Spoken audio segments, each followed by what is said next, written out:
गोलियां चलाने वालों को बोल रहा हूं जो बाबा सिद्दीकी को मारे, अगर मेरी मौत शहीदों की तरह होगी तो लाखों बार मैं कबूल करने को तैयार हूं। कब चलाएगा गोली? चला मुझ पर। वारिस पठान इंशाल्लाह कामयाब हो गए तो सबसे ज्यादा तकलीफ जिस्म के उस हिस्से में किसी को होगी तो देवेंद्र फडणवीस को होगी। और जिहाद हुआ, और जिहाद हुआ।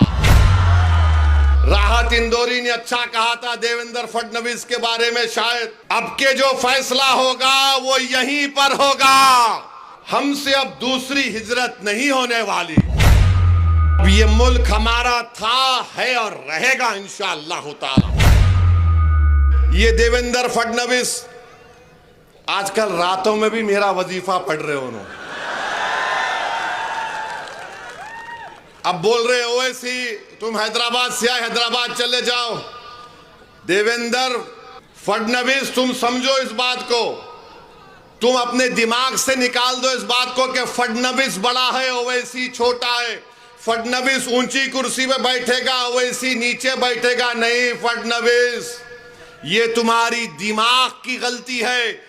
बाबा साहेब अंबेडकर का संविधान ने सबको बराबर बना दिया। अगर तुम बैठोगे तो कुर्सी पे टांग डाल के ओवैसी तुम्हारे आंख में आंख डालकर बोलेगा कि मेरा हक मुझे दो। और देवेंद्र बोल रहे नहीं तुम हैदराबाद से हैदराबाद को चले जाओ। अरे देवेंद्र फडणवीस सुनो, हमारे अब्बा आदम अलैहिस्सलाम, हमारे अब्बा जब दुनिया में आए तो अल्लाह ने उनको कहा है भारत में आए। अब्बा पहला कदम भारत में रखे।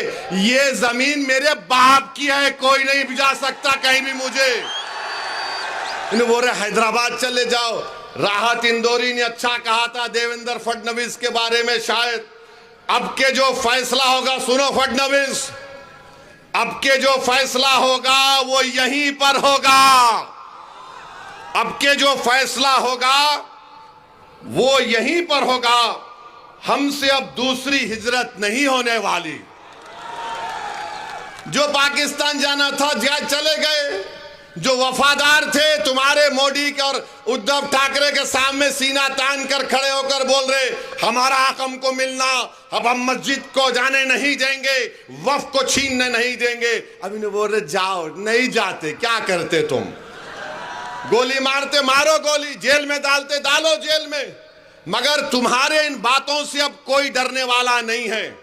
देवेंद्र क्या बोल रहे? धर्म युद्ध, भिवंडी वेस्ट की सीट धर्म युद्ध और जिहाद। अरे इलेक्शन हो रहा है या जंग हो रही? और किसके खिलाफ धर्म युद्ध कर रहे फडणवीस? बोलो तुम जरा। अच्छा मोदी जी ये तो बोल दो सबका साथ, सबका विकास, सबका विश्वास कहां गया? उड़ गया, टाइम हो गया। देवेंद्र धर्म युद्ध है और जिहाद कर रहे।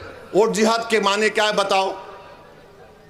अरे जिहाद तुम जानते नहीं। जिहाद अगर किसी ने किया ना फडणवीस, अल्लामा फजल हक खैराबादी ने अंग्रेजों के खिलाफ किया था जिहाद का फतवा देकर।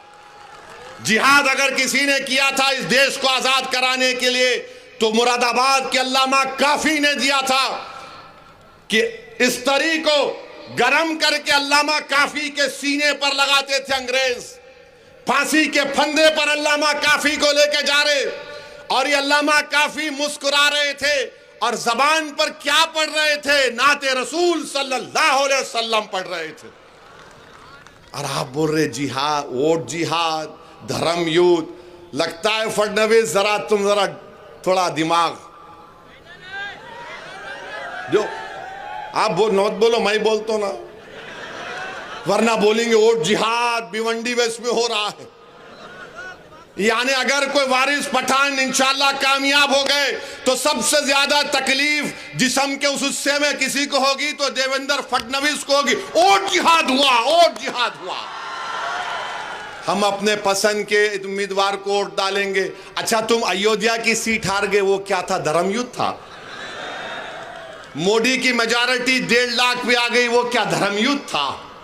गुजरात में तुम सीट हार गए, धर्म युद्ध था।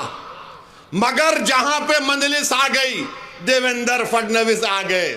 अच्छा अब उन्होंने भी आए यूपी से, क्या बोल रहे हो नु? कटेंगे क्या? बटेंगे तो कटेंगे। अरे ये कौन सी जबान है? मुख्यमंत्री की जबान है ये। बटेंगे तो कटेंगे। कहां बट रहे हैं? तुम ही तो घर तोड़ रहे बुलडोजर से। तुम ही तो बुलडोजर से घर तोड़ रहे गरीबों का। तुम्हारी सरकार में अतीक को गोली मार दी गई, उनके भाई को हथकड़ियां है, तुम गोली मार दिए। मेरी गाड़ी पर गोलियां चलाए। विधानसभा के इलेक्शन में दासना में 6 गोलियां मुझ पर चलाए। ये और बात है कि अल्लाह ने अपने हबीब के सदक़े मुझे बचा लिया। मगर एक बात सुनो, मेरी एक बात सुनो। ये गोलियां चलाने वालों को बोल रहा हूं जो बाबा सिद्दीकी को मारे। अरे सुन मेरी बात को जालिम, जो इस दुनिया में आता है ना, अल्लाह उसको उसकी मां की पेट में भिजाने से पहले आलम अरवाह में अल्लाह उसकी इज्जत, उसकी रिज़्क़, उसकी जिंदगी लिख कर भी जाता। अगर मेरी मौत शहीदों की तरह होगी तो लाखों बार मैं कबूल करने को तैयार हूं। कब चलाएगा गोली? चला मुझ पर। तुम समझ रहे हम मौत से डरने वाले? अरे मौत से नहीं डरते हम। हमारी दुआ एक ही होती कि जब कभी भी जिस्म से अल्लाह रूह निकालेगा, एक बार अल्लाह अपने हबीब का दीदार करा दे और कलमे पे हमारा जबान पर कलमा अल्लाह नाफिज कर ले, हम जाएंगे दुनिया से। हम जाएंगे, सबको जाना है। बल्कि मैं तो दुआ करूंगा कि अल्लाह, आप सब आमीन बोलना, या अल्लाह नरेंद्र मोदी को, अमित शाह को, देवेंद्र फडणवीस को अल्लाह 130 साल की उम्र दे। हो गया ना, हो गया। अब तुम जियो, हम तो मौजा ही मौजा करते हुए जाएंगे। और जब खबर में जाएंगे तो अल्हम्दुलिल्लाह वो चेहरा मुबारक दिखा जाएगा। हम तुम्हें तो हमारा क्या तुम कंपेयर कर रहे? बटेंगे तो कटेंगे। अरे किसको डरा रे? ये डरने वाले नहीं हैं, ये डरने वाले नहीं है। हाँ, 1 दिन 2 दिन 3 दिन 10 साल से तुम डरा रहे हो, मगर डरने का नाम नहीं ले रहे हैं।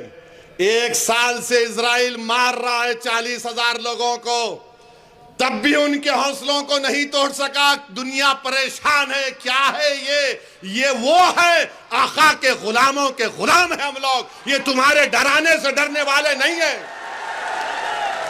तुम किसी और को डराओ, बटेंगे कटेंगे।